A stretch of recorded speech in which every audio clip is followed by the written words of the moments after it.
குழுவில் பயணிக்கக்கூடிய அனைத்து அன்பர்களுக்கும் அன்பு வணக்கம். இன்னைக்கு மொட்டை எடுக்கிறது, காது குத்துறது, பெயர் சூட்டுறது, இந்த விஷயத்திற்கு உண்டான அமைப்புகள்ல நம்ம இன்னைக்கு பார்க்க போறோம். இந்த பஞ்சாங்கத்துல இந்த நட்சத்திரத்தை வச்சு அதை வச்சு தயவு செய்து எழுத்தெல்லாம் வைக்காதீங்க. இந்த பஞ்சாங்கத்துல அஸ்வதி நட்சத்திரத்துக்கு பரணி நட்சத்திரத்துல இருந்து ரேவதி நட்சத்திரம் வரைக்கும் காத்தி போ காக்கா பூலாம் போட்டிருப்பாங்க. அதெல்லாம் விட்டுருங்க. அது எதுக்கு அப்படின்னு சொல்லி கேட்டீங்கன்னா, ஒரு 60-70 வருஷத்துக்கு முன்னாடி நம்முடைய சாதாரண மக்கள் ஜாதகம் எழுதாத கிராமப்புற மக்களுக்காக வேண்டி ஜோதிடர்கள் ஒரு அடையாளம் பண்றதுக்காக வேண்டி அன்னைக்கு ஜாதகமே இல்லாதவங்களுக்கு பொருத்தம் பார்க்கும் போது எழுத்தினுடைய வடிவத்தை வச்சு ஒரு ஜோதிட அறிவாளிகளால் புனையப்பட்டதுதான் இந்த நட்சத்திரத்துக்கு உண்டான எழுத்துக்கள். இந்த எழுத்துலதான் வைக்கணும்ன்ற ஒரு விஷயம்லாம் பாத்தீங்கன்னா மக்களை ஜோதிடர்களுக்குள்ள ஒரு ஒரு தனிப்பட்ட முறையில உங்களுக்கு தெரியணுன்றக்காண்டி வச்சது. இன்னைக்கெல்லாம் ஜாதகம் போடுறோம், கிரக ரீதியாக பாக்குறோம், எல்லாம் ஓகே. நட்சத்திரங்கள் கொடுக்கக்கூடிய அந்த அஸ்வதியிலிருந்து ரேவதி வரைக்கும் கொடுக்கக்கூடிய பெயர் எழுத்துக்களை தயவு செய்து கண்டிப்பாக அதை நீங்க அவாய்ட் பண்ணிருங்க. அதுல எந்த விதமான விஷயமும் இல்லை. ஒரு 30-40 வருஷத்துக்கு முன்னாடி துருவ கடிதம்னு ஒன்று எழுதுவாங்க. அந்த குழந்தையோட பிறந்தது எத்தனை பேரு, அப்பாவோட கூட பிறந்தது எத்தனை பேரு, அம்மாவோட கூட பிறந்தது எத்தனை பேர்லாம் சொல்லுவாங்க. அதெல்லாம் ஒரு டெக்னிக்கான வேர்டுல பெயர் சூட்டர்ல பஞ்சாங்கத்துல கொடுத்துருக்கக்கூடிய எழுத்துக்களை அப்படியே மறந்துடுங்க. அப்படி ஒரு அந்த எழுத்துக்களை பார்த்து பெயர் சூட்டணும்னு சொன்னீங்கன்னா நம்ம கிளாஸ்ல உள்ளவங்க மறந்துருங்க. அது ஜோதிட சாஸ்திரத்துல அனுபவ ரீதியாக எந்த சூழ்நிலைகளையும் ஒத்து வரவில்லை. பெயர் சூட்டல்ல என்னென்ன பெயரை எடுத்துக்கொள்ள கூடாதுன்னு முதல்ல தெரிஞ்சுக்கிறேங்க.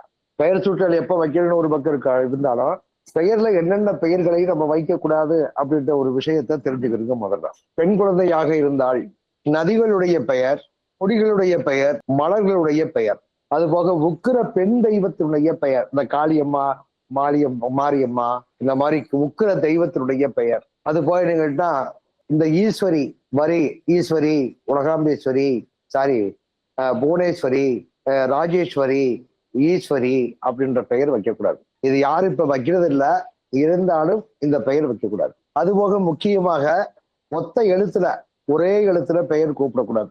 அதுக்கு அடுத்தபடியாக என்ன அப்படின்னு சொல்லி கேட்டீங்கன்னா, பெண்களுக்கு 4 எழுத்துக்கள் மேல்தான் பெயர் வைக்கணும். ஏன் அப்படின்னு கேட்டீங்கன்னா, அதாவது திசைகள் 4, நான்முகன் படைப்பு, வேதங்கள் 4, அது போய் என்ன கேட்டீங்கன்னா ஒரு வீட்டுக்கு 4 தூணு, நட்சத்திரத்துக்கு 4 பாதா, இது மாதிரி ஒரு பெண்ணுக்கு உறவுகள் 4 உறவுகள் பலமாக இருக்கணும். அதுல 4க்கு கீழே இருந்தா ஏதோ ஒரு உறவு அவர்களுக்கு ஒரு யோக பலனை தராது, பாதுகாப்பற்ற சூழ்நிலைகள் இருக்கும், இல்லாட்டா இல்லாமல் போயிடும். அது போக ஆண் குழந்தையாக இருந்தால் ஈஸ்வர், அது போக பாத்தீங்கன்னா ரன், சந்திரசேகரன், ஞானசேகரன், சேகரன், இப்படி ரன்னு பேர் விடக்கூடிய பேர்லாம் வைக்கக்கூடாது. அவங்க வாழ்க்கையில ஒரு நிலையான நிலைப்பாடு இல்லாம ஓடிக்கிட்டே இருப்பாங்க, ஒரு இடத்துல நிற்க மாட்டாங்க. அது போக நியூமராலஜியில ஆணுக்கும் பெண்ணுக்கும் குறிப்பாக 18வது நம்பர் நியூமராலஜில எடுக்கவே கூடாது. பொதுவாகவே 18ஆம் நம்பர் ஆகாது, போராட்டத்தை கொடுக்கும். அது போக பெண்ணுக்கு கண்டிப்பாக கூட்டு நம்பர் 32ஆம் நம்பர் இருக்கவே கூடாது. நியூமராலஜியில பெண்ணுக்கு 32வது நம்பர் இருக்கவே கூடாது. 32வது நம்பர் குருச்சந்திர யோகம் உள்ளது, அப்படி இருக்கு இப்படி இருக்குன்னு சொல்லுவாங்க. பெண்ணுக்கு 32வது நம்பர் கண்டிப்பாக ஆகாது. அதுக்கு அடுத்தபடியாக ஆண் பெண் இருவருக்கும் ஆங்கில எழுத்தில் ARA ரா என்ற எழுத்து வரக்கூடாது. வந்தால் என்ன பிரச்சனை அப்படின்னு கேட்டீங்கன்னா, வாழ்க்கையில 2 வாழ்க்கையை கடந்து போகவோ அல்லது இறந்து 2 வாழ்க்கைக்கு உண்டான சூழ்நிலைகளோ ஏற்பட்டுவிடும். வாழ்க்கையில் 2 வாழ்க்கையை கடக்கக்கூடிய சூழ்நிலை அல்லது வாழ்க்கை அல்லது போராட்டம், இது பெயர் வைக்கும் போது கடைபிடிக்க வேண்டிய விஷயம். அடுத்து பெயர் சூட்டல் எப்ப பண்ணணும் அப்படின்னா 120 நாள்ல இருந்து 150 நாளைக்குள்ள பண்ணணும். குழந்தை பிறந்து இன்னைக்கெல்லாம் பெர்த் சர்டிபிகேட் வேணுன்றக்காக வேண்டி அவசரப்பட்டு இது பண்ணிடாதீங்க. ஏதோ ஒரு பேரு தற்காலிகமா வச்சுக்கிறங்க, அதுக்கப்புறம் கூட மாத்திக்கலாம், ஒன்றும் தப்பு இல்லை. இல்ல அப்படியே பேர் வைக்கிறதுனாலும் செலக்ட் பண்ணுங்க.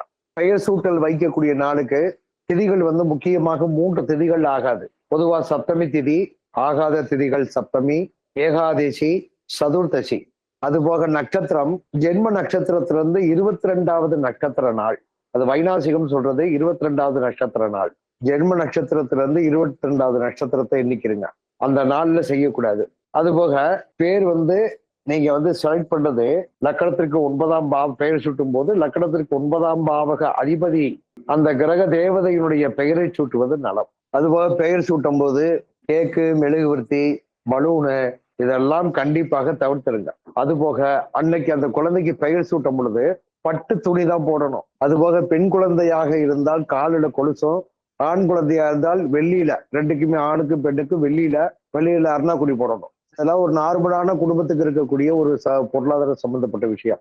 இதுல ஒரு முக்கியமான பெண் குழந்தைகளுக்கு குழந்தை பிறந்து மீண்டும் அந்த குழந்தை திருமணமாகி குழந்தை பிறக்கும் வரை கண்டிப்பாக காலில் தங்க கொலுசு போடவே கூடாது. அப்படி போட்டா கர்ப்பப்பை சம்பந்தப்பட்ட பிரச்சனைகளை வரவே வேண்டாம். அதுவே தன்னால கொண்டாந்துரும். பெரும்பாலும் இடுப்புக்கு கீழ்ப்பகுதி பெண்கள் தங்கத்தை உபயோகிக்கக்கூடாது. பெண்கள் மட்டும் இல்ல, யாருமே தங்கத்தை உபயோகிக்கக்கூடாது. பெயர் சூட்டல் என்பது ஒரு அடையாளம் மட்டும் அல்ல, ஒரு குழந்தைக்கு அடையாளம் மட்டுமல்ல, அந்த வம்சத்தினுடைய தன்மை, பிரபஞ்சத்தினுடைய காற்று சுவாசம் சம்பந்தப்பட்ட விஷயத்தோடு உரியது.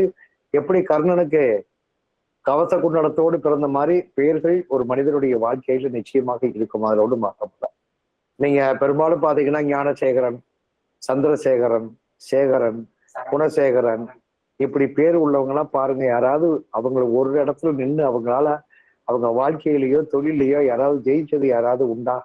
ஆனா அப்ப இப்ப ஏன் ஓடிக்கிட்டு இருக்கிறாங்கன்னா அதுக்கு நம்மளுக்கு ஜாதகத்தை பார்த்து இப்படி கெடுத்த கட்டத்துல கவுந்து விட்டுட்டு உட்காந்து பார்த்துட்டு இருக்கோம். அது அங்க இருக்குது, இங்க இருக்குது. இப்ப லக்னாதிபதி மறைஞ்சு போயிட்டா, இவன் பாராதிபதி மாறி இருக்கிறான். இப்படி நம்மை நாமே உண்மையான ஜோதிட சாஸ்திரத்தினுடைய நிலைப்பாடு, பிரபஞ்சத்தினுடைய ஆற்றல், பிரபஞ்சத்தினுடைய செயல்பாடுகளை தெரியாமல் நம்மளை ஏதோ ஒண்ணு நம்மளை அந்த மாதிரி வழி நடத்தி சொல்லிட்டாங்க. அவ்வளவுதான் விஷயம். அடுத்து இந்த பெயர் சுற்றலுக்கு அடுத்தபடியாக என்ன அப்படின்னு கேட்டீங்கன்னா, அன்னமூட்டுதல் நிகழ்ச்சி நடக்கும். சாப்பாடு கொடுக்கணும்ல. சாப்பாடு ஏன் கொடுக்குறோம்? குழந்தைகளுக்கு முதல்ல அது தெய்வத்திரதை கொண்டு போய் தான் கொடுக்கணும். அது கிருஷ்ணன் கோயில தான் கொடுக்கணும். ஏன் குருவாயூர் சிறந்த ஸ்தலம். அன்னமூட்டுதல் நிகழ்ச்சி எப்படி வேணாலும் பண்ணலாம். அது என்ன வீட்டுல சோத்தாக்குறான். முதல்ல பால் கொடுத்துட்டு எத்தனை மாசம், 6 மாசத்துல இருந்து 8 மாசம் வரைக்கும் அந்த குழந்தையினுடைய குடல் பெருக்க வந்ததுக்கு அப்புறம் பேரக்ஸ் அது இது லொட்டு லொச்சுன்னு எல்லாம் வச்சு அது போக ஒரு அன்பான வேண்டுகோள் என்ன அப்படின்னு சொல்லி கேட்டீங்கன்னா, இந்த குழந்தைகளுக்கு இந்த இட்லியை சாப்பிடாத குழந்தைகளுக்கு என்ன பண்றீங்கன்னு கேட்டீங்கன்னா, இட்லியை வச்சு அதுல ஒரு இட்லிய அரைப்பங்காக்கி, அது அரைப்பங்கா அதுலயும் பாதியாக்கி அந்த பாலையோ தயிரையோ ஊத்தி அதை பிசைஞ்சு அதுக்குள்ள ஊட்டாதீங்க. சரி, குழந்தைகளை பாத்தீங்கன்னா தானே குழந்தைகளை எடுத்து சாப்பிட விட்டுருங்க. சிறு வயசுல 2 வயசு வரைக்கும் விளையாட விடுங்க. மண்ணு அது இதுல எல்லாத்துலயும் இருந்தா தான் அதனுடைய எதிர்ப்பு சக்திகளை 1 வருஷ காலகட்டத்துக்கு அந்த குழந்தைகளுக்கு எதிர்ப்பு சக்தியை உருவாக்குறதுக்கு இந்த மண்ணோடையோ மற்ற இயற்கையோடையோ நீங்க இது பண்ணுங்க, சுத்தமா வச்சுக்கிறீங்க. அதை பத்தி தப்பே கிடையாது. ஏன் அன்னமூட்டுதல் நிகழ்ச்சியை ஒரு சிறப்பாக ஒரு தெய்வ சடங்குகள்ல பண்ணணும் அப்படின்னு சொல்லி கேட்டீங்கன்னா, அதாவது தெய்வ இடங்களில் செய்யக்கூடிய அந்த அன்னங்கள் ஒரு தெய்வ சக்தியோடு ஜீரண சக்தியோடு இருக்கும். அப்ப முதல்ல குழந்தைக்கு போகக்கூடிய உணவு ஒரு தெய்வ சக்தியோடு, அதுபோல் என்ன கேட்டா ஜீரண சக்தியோடு இருக்கக்கூடிய உணவு போய் அந்த உணவு மண்டங்கள்ல பெருங்குடல், சிறுங்குடல், இறப்பை மற்ற எல்லாத்துலயும் சர்க்குலேஷன் ஆகி ஃபர்ஸ்ட் போகும்போது இந்த இத்து போன மரத்துக்கு வார்னிஷ் பெயிண்ட் அடிச்ச மாதிரி முதல்ல அந்த குழந்தையினுடைய குடல் ஓட்டம் அதாவது ஜீரண சக்தியினுடைய ஓட்டம் இருக்கும். அது ஏன் தெய்வ படத்துல அன்ன ஊட்டுதல் நிகழ்ச்சி வச்சாங்கன்னு சொல்லி கேட்டீங்கன்னா, வாழ்க்கையில வயதானதுக்கு அப்புறம் நோய் நொடிகள் எதன் மூலியமாக ஏற்படும் என்று சொன்னால், அஜீரண கோளாறுகள், உணவு செரிமானம் இல்லாமல்னாலதான் என்ன கேட்டீங்கன்னா ஒரு மனிதனுடைய வாழ்க்கையில இருக்கும். கடைசி வரைக்கும் அந்த ஜாதகருடைய ஆயுள் உள்ளவரை ஜீரண சக்தி ஆவதற்கு முதல்ல என்ன உணவு கொடுக்கிறார்களோ அந்த உணவு தான் அந்த கடைசி வரைக்கும் அந்த உடம்புல இருக்கக்கூடிய உடல் கோளாறுகளுக்கு ஜீரண சக்திகளுக்கு உண்டான கணக்கு. என்னைக்கு அஜீரண கோளாறுகள், அதாவது என்ன கேட்டா உணவு செரிமான மண்டலம் பாதிக்கப்பட்டதோ அன்று அவனுக்கு ஆயுள் குறைவாகிறது என்று அர்த்தம். அதனுடைய அடிப்படை தத்துவத்துலதான், அதாவது கிருஷ்ணன் என்ன கேட்டா ஒரு மோட்சத்துக்கு அதிபதி, அவன் ஒரு கர்மாவுக்கு அதிபதியாக இருந்தாலும் குழந்தையாக இருக்கக்கூடிய குருவாயூர் கோயில்லையோ அல்லது கிருஷ்ணன் கோயில்லையோ அல்லது ஒரு சுபத்தன்மை வாய்ந்த இடங்கள்லையோ செய்யக்கூடிய உணவு அது இறைவனால் படைக்கப்பட்டு அந்த உணவை சுத்தமாக தூய்மையான உணவை நீங்க செய்யும் போது அந்த குழந்தைகளுக்கு கொடுக்கும் போது கண்டிப்பாக அஜீரண கோளாறுகளோ என்ன கிருமிகள் வயிற்றுக்குள்ள தங்கிய கிருமிகள் வராமல் இருப்பதற்காக வேண்டி அறிவியல் ரீதியாக ஆன்மீக ரீதியாக கொண்டு வரப்பட்டதுதான் அன்னம் ஊட்டுதல் நிகழ்ச்சி. அது இன்னைக்கு சாங்கியமாக மாறிடுச்சு. பெரும்பாலும் 6 மாசத்துல இருந்து 9 மாசத்துக்குள்ள தாராளமா பண்ணலாம். இன்னைக்கு உள்ள குழந்தைகளுக்கு தாய்ப்பால் பெரும்பாலும் இருப்பதில்லை. தாய்ப்பால் இருந்தாலும் தன்னுடைய அழகு கெட்டு போயிருந்தக்காக வேண்டி பெரும்பாலும் பெண் குழந்தைகள் தாய்ப்பால் கொடுக்காம இருக்கிறாங்க. அப்ப அன்னம் ஊட்டுதல், அதாவது என்ன கேட்டீங்கன்னா 6 மாசத்துல இருந்து 9 மாசத்துல பண்ணலாம். பெயர் சூட்டுதலுக்கு என்ன நிகழ்ச்சி பண்ணீங்களோ அந்த சப்தமி திதி, ஏகாதசி திதி, சதுர்த்தசி திதி, ஜென்ம நட்சத்திரத்திலிருந்து 22வது நாள் இதை அவாய்ட் பண்ணிக்கிறீங்க. பெரும்பாலும் நிச்சயமாக என்ன கேட்டீங்கன்னா இந்த பெயர் சூட்டுதல் பண்ணும் பொழுது குலதெய்வத்தை நீங்க வழிபாடு பண்ணிக்கிறது சிறப்பு. அதுபோக 6 மாசத்துல இருந்து 9வது மாசம் வரைக்கும் அன்னமூட்டுதல் பண்ணலாம். குழந்தைகளுடைய அந்த ஹெல்த் கண்டிஷனை பொறுத்து இருக்குது. 6 மாசத்துல இருந்து 9வது மாசத்துக்குள்ள அன்னமூட்டுதல் நிகழ்ச்சி பண்ணும் பொழுது அந்த குழந்தையுடைய தகப்பன் வழியிலேயோ அல்லது தாய் வழியிலேயோ இறந்தவர்களுக்கு திதி கொடுக்கக்கூடிய மாசமாக இருக்கக்கூடாது. இது திருமணத்திலும் கடைபிடிக்க வேண்டும். இதெல்லாம் ஒரு செடியை வளர்த்து அடியுரமாக்கி அதை நல்ல முறையில வளர்றதுக்கு உண்டான செய்யக்கூடிய அடிப்படை ஆதாரத்துக்கு உண்டான ஜோதிட சாஸ்திரமும் அறிவியல் சாஸ்திரத்துக்கு உண்டான விளக்கம். அடுத்தபடியாக மொட்டை எடுத்தல். மொட்டை எடுக்கணுமா? ஏன் எடுக்கணும் அப்படின்னா, மொட்டை 11வது மாசம் முடிஞ்சு 12வது மாசத்துல எடுக்கிறது நல்லது. ஏன்னு கேட்டீங்கன்னா, நம்மளுடைய ராசி மண்டலம் 12. தாயினுடைய கருவுல உருவாகும் போது பிறந்ததுக்கு அப்புறம் 9 துவாரங்கள் 9 வாசல் வேலை செய்யற மாதிரி தாயினுடைய கருவுல உதயமாகும் போது 12 வாசல் உதயத்தோடு தான் கரு உருவாகிட்டு இருக்கோம். மொத்தம் ஒரு மனிதனுக்கு 6 பிடித்த மனிதனுக்கு 6 துவாரங்கள் 12 துவாரங்கள். இது பிறக்கும் பொழுது தொப்புள் கொடியை லாக் பண்ண உடனே 9 துவாரங்கள் தான் நம்முடைய இந்த பிறவி பயிர்ல இயங்கும். அதற்கு முன்னால் தொப்புள் கொடி 1 10, நெத்தியில் இருக்கக்கூடிய இந்த கபாலத்தோடு இணையக்கூடிய கொடி 1 11, அது போக உச்சத்தொழில் இருக்கக்கூடிய கொடி 18. அதனாலதான் இறக்கும் பொழுது மண்பானையில 3 ஓட்டை போட்டு ஓடுறதுக்கு காரணம் என்னன்னா, தொப்புள் கொடி மூலியமாக தாயாருடைய தொப்புள் கொடி மூலியமாக வரக்கூடிய சுவாசம் நான் கருவில் இருக்கும்போது கருதோஷம் இருந்தாலும் அதற்கு ஒரு ஓட்டை, அதற்கடுத்து நெற்றி பொட்டில் இருக்கக்கூடிய 3வது நெற்றிக்கண் என்று சொல்லக்கூடிய இதன் மூலியமாக ஏற்படக்கூடிய தோஷத்தை நிவர்த்தி பண்ணுவது 2வது, 3வது உச்சந்தலையில் இருக்கக்கூடிய உச்சங்குடி. இந்த 11வது மாசத்துல இருந்து 12வது மாசத்துக்கு வரைக்கும் ஒரு குழந்தையினுடைய உச்சந்தலை பாத்தீங்கன்னா டைரக்டா அந்த கபாலம் மூடாமல் அப்படியே துடிச்சுக்கிட்டு இருக்கும், தெரியுங்களா?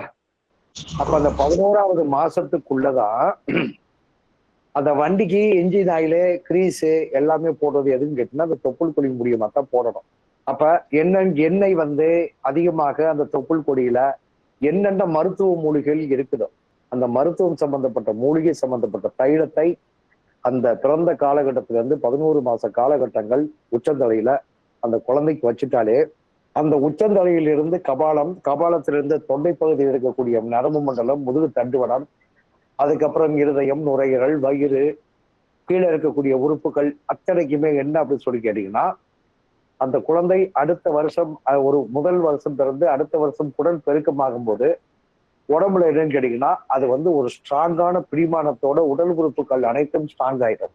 அது இந்த 11வது மாசத்துல இருந்து 12வது மாசத்துல எதுக்கு அப்படின்னு கேட்டீங்கன்னா, அந்த குழந்தை வளரும் போது தாயினுடைய அந்த பனிக்கூடத்துல இருக்கக்கூடிய அழுக்கு அது படியக்கூடாது, அது சுத்தமான முறையில இருக்கணும் அப்படின்றக்காக வேண்டி மீண்டும் தன்னுடைய தலைமுடி வளர்ந்து உள்ள இருக்கக்கூடிய அழுக்குகள் அந்த கூர்மையான இருக்கக்கூடிய விஷயங்கள் பூராமே பழையபடி மீண்டும் உள்ள உடம்புக்குள்ள இருக்கக்கூடிய அந்த அந்த ஹார்மோன்கள் இது சம்பந்தப்பட்ட சுரப்பிகள் சம்பந்தப்பட்ட விஷயத்திற்கு தலைமுடி எடுக்கணும் தான் கணக்கு.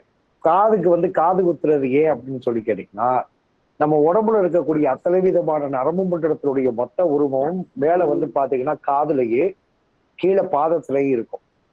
அதனாலதான் என்ன கேட்டீங்கன்னா காது குத்தும் போது இந்த இடத்துல நரம்பு மண்டலத்தினுடைய கணக்கு இருக்கும்.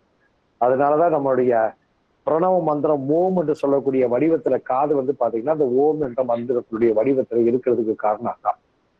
அப்ப அந்த இடத்துல ஓட்டை போடும்போது உடம்பு மண்டலத்துல நரம்பு மண்டலங்கள் ஏதாவது தூங்கிட்டு இருந்தாலும் பழையபடி அதன் மூலியமாக இயங்கும் என்ற ஒரு அறிவியல் காரணத்துக்காக வேண்டிதான் இந்த காது குத்து நிகழ்ச்சி பண்றது.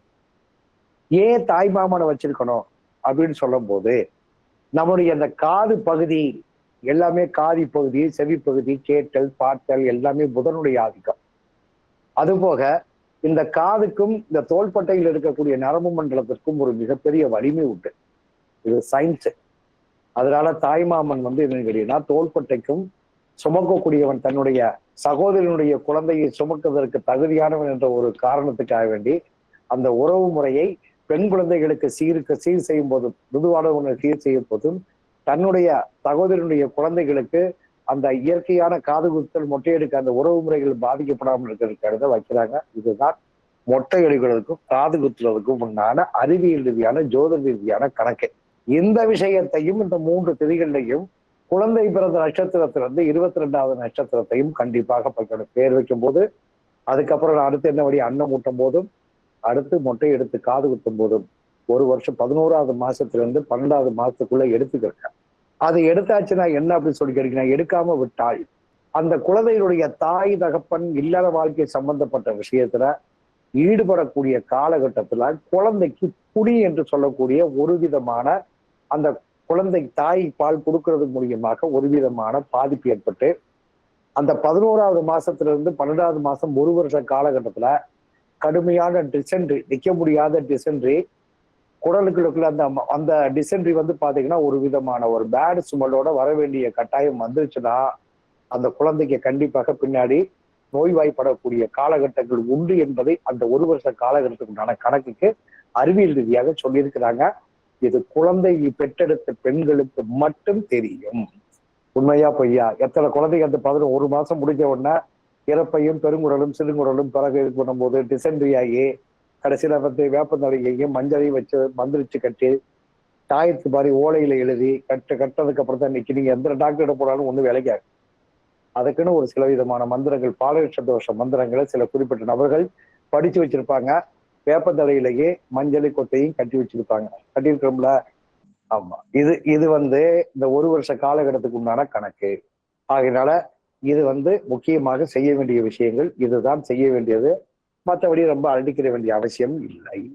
ஒரு குழந்தைக்கு செய்ய வேண்டிய விஷயங்கள்ல கணக்கு. அதுபோக முக்கியமாக 3 மாச காலகட்டங்கள்ல மூலிகை சம்பந்தப்பட்ட விஷயங்கள்ல பெரும்பாலும் உங்களுக்கு இந்த நான் முதல் நேரத்துக்கு சொன்ன மாதிரி குழந்தை பிறக்கும் பொழுது அந்த உள்நாக்கு கீழே வச்சு அதோட உள்ள இருக்கக்கூடிய கழிவை வெளியே எடுத்தாலே குழந்தை நன்றாக பேசும் ஒண்ணு.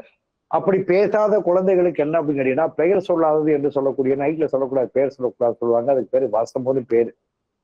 அதை என்னன்னு கேட்டீங்கன்னா, லைட்டா கருக்கி கல்லுல தேய்ச்சு அதை நாக்குல தொட்டு வச்சாங்கன்னா பேசும். அதிகமா பேச வச்சோம்னா பேச மாட்டாங்க. அந்த வசம்பு என்ற வசம்பு, சித்திரத்தை, பிற்பிழை, அதிமதுரம், அதுபோக என்ன கேட்டா சதகுப்பை, இப்படி பல வகையான மருந்துகளுடைய கஷாயங்கள் 5 மாசத்துக்குள்ள கொடுக்கணும். இதெல்லாம் எனக்கு தெரிஞ்ச ஒரு மிகப்பெரிய ஒரு ஆராய்ச்சியாளர் கற்பக்கோள் மந்திரம் என்று சொல்லக்கூடிய ஒரு புத்தகத்தை எழுதிக்கிட்டு இருக்கிறாங்க. ஒரு குழந்தை கரு உருவான முதல் அது பிறக்கிற வரைக்கும் எந்தெந்த மாசத்துல என்னென்ன மூலிகைகளை பயன்படுத்தணும், எப்படி அந்த கிரக தேவதைகளை வழிபாடு பண்ணணும் அப்படின்ற ஒரு விஷயம் எழுதி கொண்டிருக்கிறார்கள். அது கண்டிப்பாக நம்ம அடுத்த பயணத்துக்கு இன்னும் ஒரு 6 மாசத்துலயே 1 வருஷத்துலயே அவங்களுடைய நூல் கண்டிப்பாக வரும் என்பதில் எந்த விதமான எல்லளவும் மாற்றம் இல்லை. அது நிச்சயமாக ஒரு ஜோதிட, அதாவது உலகத்திற்கே ஒரு நல்ல ஒரு மாற்றங்களாக இருக்கிறதுக்குண்டான வாய்ப்பு உண்டு. அது விரைவில் உங்களுக்கு அது எப்படி பண்ணி முடிச்சிருக்கிறாங்கன்னு பார்த்துட்டு நம்ம சார்பாக கூட ஏன்னா ட்ரஸ்ட் ஆரம்பிச்சிருக்கிறோம், அது நிறைய பயணிக்க போறோம், அது பார்ப்போம். ஓகேங்களா?